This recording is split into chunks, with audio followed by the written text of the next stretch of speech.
I'm a civil engineer basically, and civil engineers work on constraints. And I come from the project side. I have 35 years experience after graduating from Delhi College of Engineering in 1988. And first 25 years I worked on the project side, constructing buildings. So I look at the constraints. So why I'm talking about constraints? 10 years ago, something changed my life. I was doing a green building, constructing a project which was green. And I went complaining to Indian Green Building Council Chairman, Dr. Prem C. Jain sir. So the engineers who are coming from the engineering colleges, they don't have any knowledge on green. And I'm supposed to take few junior engineers or site engineers from the colleges that were from my area around Delhi. And nobody knew anything about green. So Dr. Jain said, okay, you take charge of 5 engineering colleges and tell your students, do the capacity building on sustainable built environment. So I took that charge.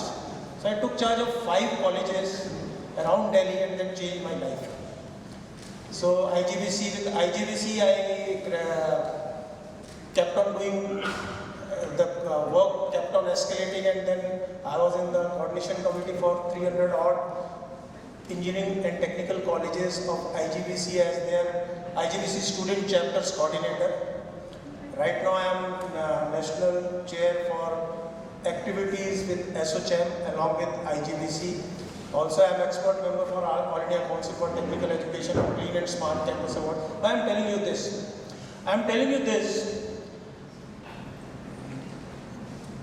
because it made me visit at least 250 plus campuses pan-India. So I had been to Ferguson. This is my first visit to Savitribai Phule University. I had come to Ferguson University, one MIT International University, Pune from Green Tech Foundation, one MIT University for All India Council for Technical Education, universities in Aurangabad, Nasik, Navi Mumbai universities. And I am one amongst you. I know the constraints, what you are facing or what goes within your mind. I kept on meeting so many faculties and students as part of my 10 years journey.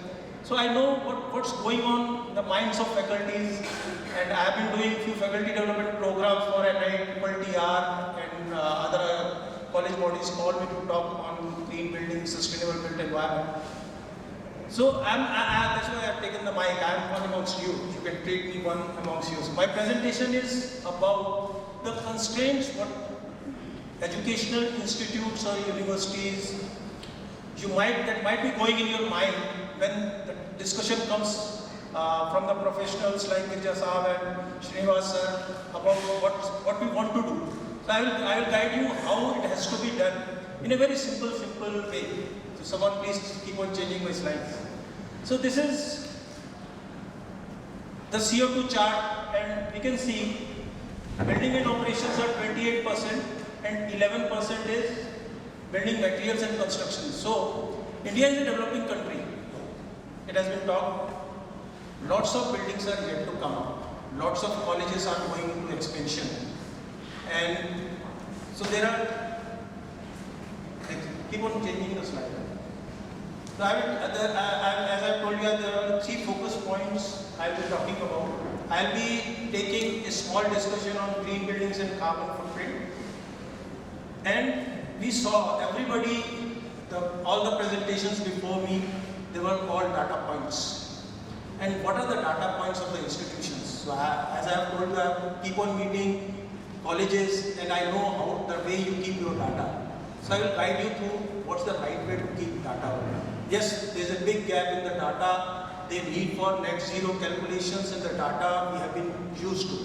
And third is theory of change for stakeholders in net zero program of SCCM. Now theory of change word come from marketing, MBA studies. We usually use that. But now managing carbon is equivalent, and it's the way the profits come once you start that journey of net zero.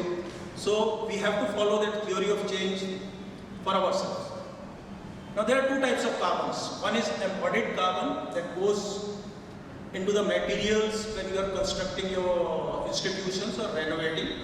The second is operational carbon, and they all reflect in scope 1 and scope 2, the energies we consume transportations, so they either come in scope 1 or scope 2 or scope 3 of the carbon emissions. Now, Honorable Prime Minister on 15th of August, he gave a statement that India will be developed country by 2047. So I took up this slide for you all. Denmark is the first country to introduce embodied carbon limits into the building regulations. And Denmark is a developed country. So we need to know where we are and what we have to reach for the aspirations of our country, our Prime Minister, or our Prime Minister's statements that have gone through for net zero emissions also. But what they are doing, what does it mean to be net? They are giving in carbon budget to the project. They say we don't know what you want to do. This is your carbon budget for next 30 years of life. You have to construct within this carbon budget. Your embodied carbon should be this much. Everything is going around embodied carbon and operational carbon for the energy buildings. And in that scale, in that discussion, we are starting our journey in India. When I say we, I am talking only about universities or HEIs over here. So, in theory of change is a method that explains how a given intervention or set of interventions are expected to lead a specific development change.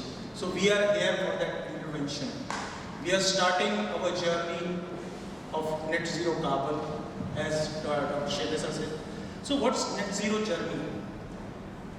It's a journey of strong discipline, very, very strong discipline. And education is about instilling discipline and knowledge within the growing students or within that growing demography of population. We will come to this slide at the end.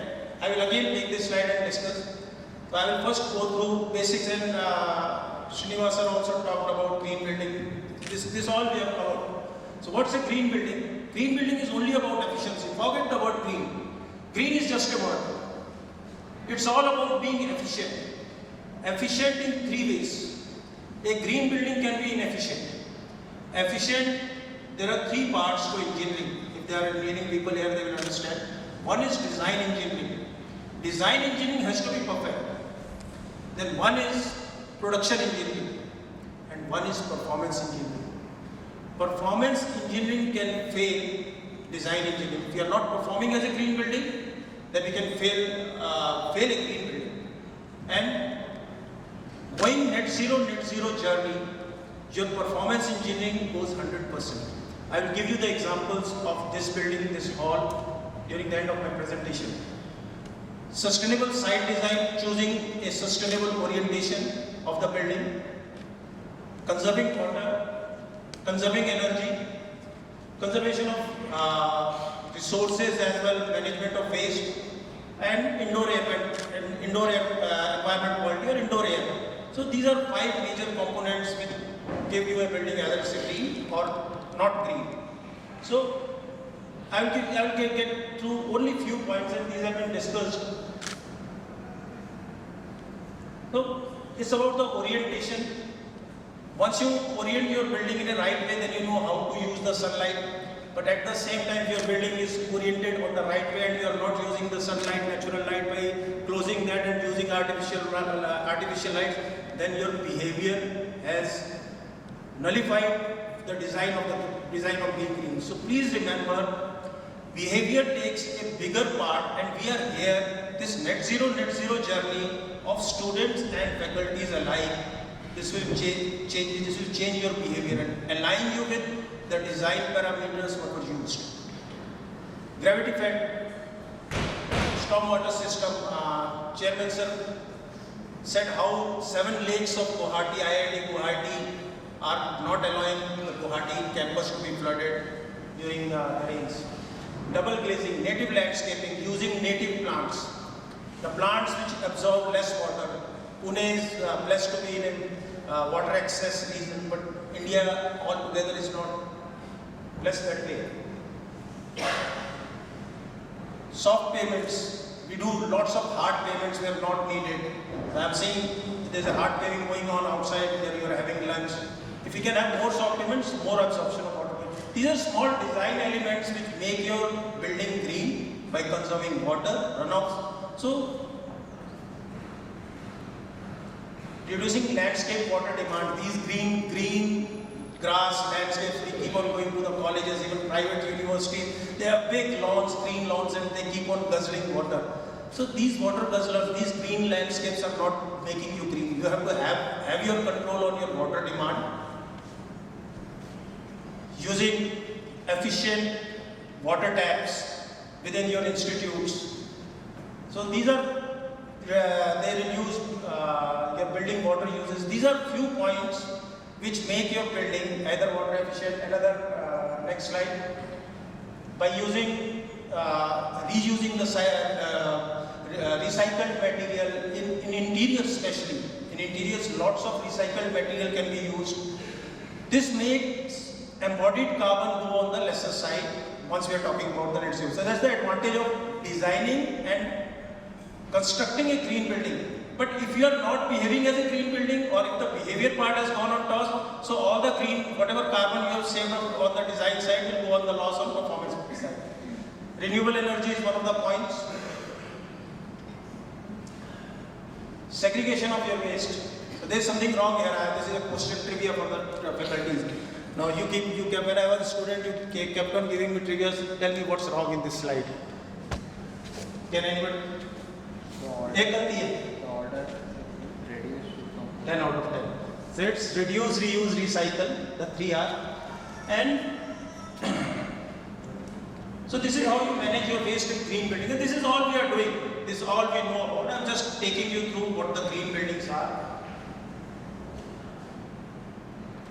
Now we come to the importance of data management. Everyone wants data. Once we start working on NZNZ, I am part of Green Tech Foundation. So once you are enrolled in our program, we send you a data sheet. So this is the data we need. Why is data so important? And how to keep the right data? So I am here with a case study. So I will show you the case study. This is of the Indian Railway Institute of Electrical Engineering, Nasik, Maharashtra. So because we have done a program, we have done their audit with one of our organizations. So I have this data. Look at the way they have kept your data. And this is the data we are asking from on the GTF. It's important to have data because when you are doing Clean and Smart Campus Awards for AICTE, there are around 1,000 or more colleges, and the data which came to us from the colleges, it was a fractured data. No data was matching the other college. And if everyone has their own set of interpretation of data, then you can't have any system where we can analyze and say, okay, this is the right way to do it. So, and all the government standards, once you go for accreditation, then you have to have the right data. I am not pressing you for the accreditation. Accreditation is not the essence. Essence is the efficiency part. If you can be efficient and save money, half the work is done. Accreditation can come on. People will go and accredit you. There is one ISKCON township somewhere near Maharashtra, which is, they built it on their own. And all the green building certification people, they went there and they certified it to do platinum or platinum plus because that's 100% eco-friendly and net zero carbon unit that they have made. So, look, pichli slide. Look, they have their basic details right. Total built-up area, annual energy consumption. They have their average, and these data can be maintained. These data everyone can maintain. Average occupancy, timings, their type of HVAC system and split system. Then next is their map. They have basically these 6 or 7 areas. Their main institute, their short-term course institute, guest house plus hostel, short-term hostel, badminton hall and electronic plug. Now here comes their EPI. Now because they are maintaining their data and they know how to manage their data, now they are all electrical people of Indian Railways. So they are at the best. So their EPI is 16.64. So I will be very happy to see their EPI. 2020-21 was less because of the COVID.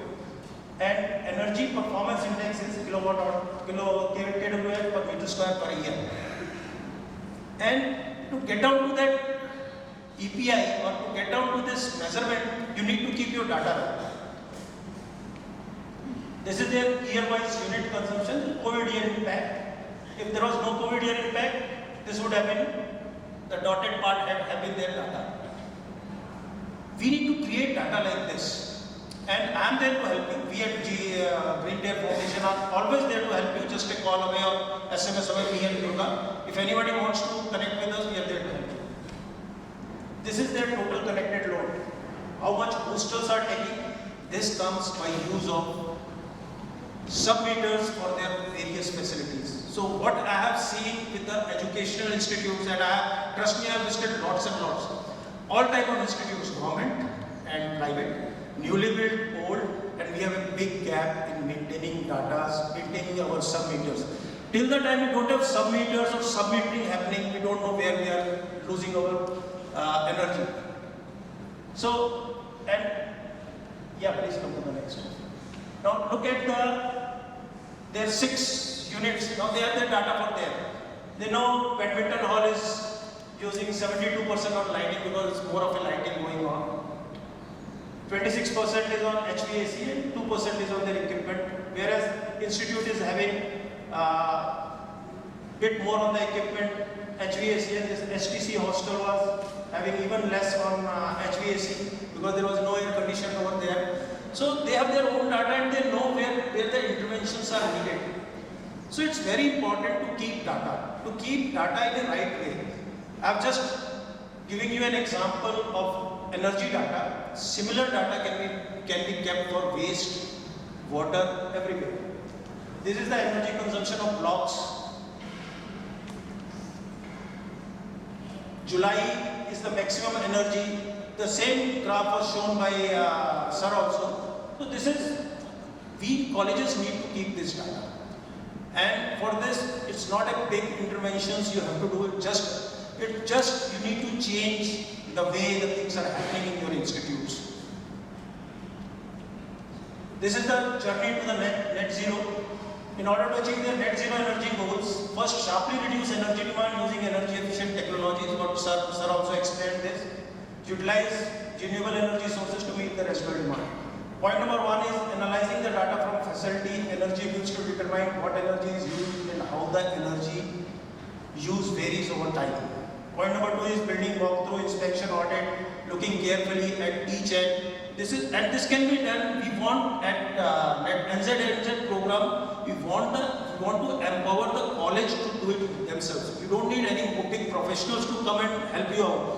You have your own system. You have your own facilitators, facility management team. You have your own technicians. Just you need to change the way things are happening in our institutes. And this all will come through once you enroll for NZNZ program and take the journey towards net zero. And they are not put everywhere. Any college is using 450 liters per head per day against 135 liters. They are in Nasik, पानी बहुत है तो खर्च करते हैं वो मस्ती में आके और बहुत हरा लॉन भी है उनका बता दो. So because they are measuring it, they know that they are using more water. But this is a serious topic. This is a serious topic. Net zero is a journey. You can't be net zero overnight. Some institutes are blessed like the Ferguson College, which have lots and lots of greenery, or Savitribai Phule University. Not in Mumbai. Mumbai, you have only covered areas. It's a big, tough area to have equal amount of green trees or renewable energy. You might have to buy carbon credits to go green. So it's a big journey. So how does theory of change come into the play?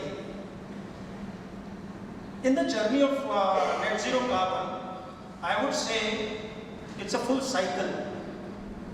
10% of that cycle gets completed when individuals or the teams, they understand carbon. Once you start understanding carbon, we take this example of this hall, the Nyaneshwar Hall at Savitribai Phule. My apologies, मैं आपका ही college का example ले रहा हूँ, ठीक है? Sir ने बताया अभी, इसी हॉल का हम एनालिसिस करते हैं और थ्योरी ऑफ चेंज इसी एनालिसिस पे लगाते हैं कि theory of change beautiful hall, old heritage building. I was student of प्रवेशिया college Cuttack, similar heritage building and you feel very proud. Netaji Bose was my alumni. तो मेरे लिए इससे बड़ी बात ही नहीं थी कि I studied in the same college. You had to have those goosebumps coming. It's such a beautiful institute. But in theory of change, sir pointed out that fans can change. No doubt they are old fans and they must be using 90 watts, right sir? 90 watt का motor होगा इसमें. Minimum 280 watt का होगा. मैं तो 90 बोल रहा हूँ, मेरे से भी पुराना जनरेशन का. So these fans should. Now this is from understanding of the carbon. First 10%. The person who understands carbon or carbon wastage is happening or wastage of energy happening, so he can point out. So that's the first 10%. My apologies again. As I walked into this, there are 7 lights operating. They are still operational in the front portico. They are not needed at all. बाहर इतनी अच्छी daylight है. You can switch off those lights. Why they are operational? Because the facility management team or the person who switches on or switches off the light, either they have to be put on daylight sensor which will cost money, or he should know to switch off the light. Those lights are not needed. This is when the behavior change comes across. So next 40% of that 10% is understanding carbon, 40% is when you start get into that behavior change part. Design has been done, production has been done, but performance has to match design and build. So you keep on switching lights. Same is in the toilet block also on the right hand side. As I stand here, I believe the chandelier, it was on, but it has been put out. These chandelier bulbs are also, I believe, filament bulbs. These are old filament bulbs. I wish if you can change this. And if there was a sub-meter going on for this hall, if it was metered and there was an energy pile, so it will show you how much savings you have done. So it's very, very important. I'm giving you example or living example of one of the establishments which I have come for the first time, or you are also here since the morning. 10%, 40%. Next 50% comes when you make the community net zero carbon. It's not about you, it's not about your own institute, your house, it's about all the community.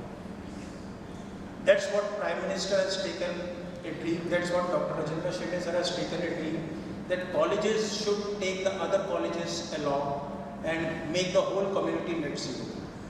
And I will give you another example on this. With this project I have been doing, I will be presenting this project to All India Council for Technical Education. I will give you an example of Unnat Bharat Abhiyan, UBA.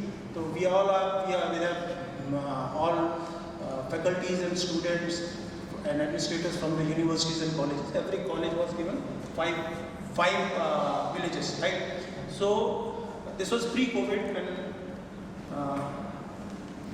Zest Uday sir was AICT chairman. So once talking to sir, I told him why we can't go beyond what AICT or Unnat Bihar, UB has prescribed. UB says that go to the villages, take the data and give it to IIT. Don't do anything. So we took a village. This was from Meerut Institute for Engineering and Technology, MIT Meerut. So we took a village, that village which was given to them. This is a small school, primary school, small village, Kamoli. Primary school, only 200 households in that village. So the engineering college students, whatever projects they are doing, they are doing a project on rooftop solar. The solar is being put on the rooftop of the school building. Street solar plants are there. Composting machines have been put in that school. So this was empowering the community.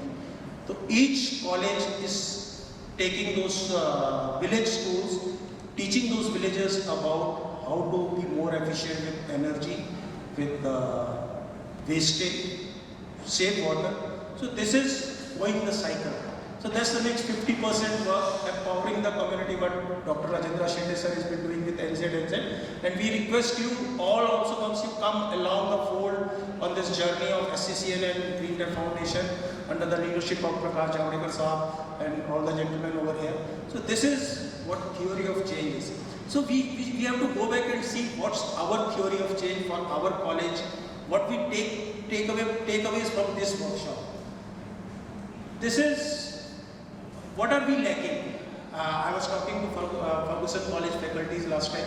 So they are very good. They are net zero plastic. But again, can't we put lots of messaging can happen in the university colleges, university canteen. I went to one college in Nasik where there are so many messages and that was net zero plastic free. Even the students are not getting plastic, and even the students told me that sir, हमारे घर से भी plastic निकल गया. There are so many messages happening in the colleges.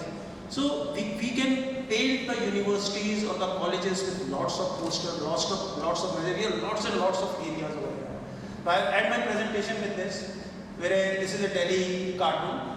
When somebody asks for sir, clean air please, and the genie replies, no superpower can do what authorities and citizens with superpowers can. And I will quote again. I will quote Honorable Prime Minister Narendra Modi ji in 2016, 2 years after he had announced Swachh Bharat Abhiyan at Rajghat on 2nd of October.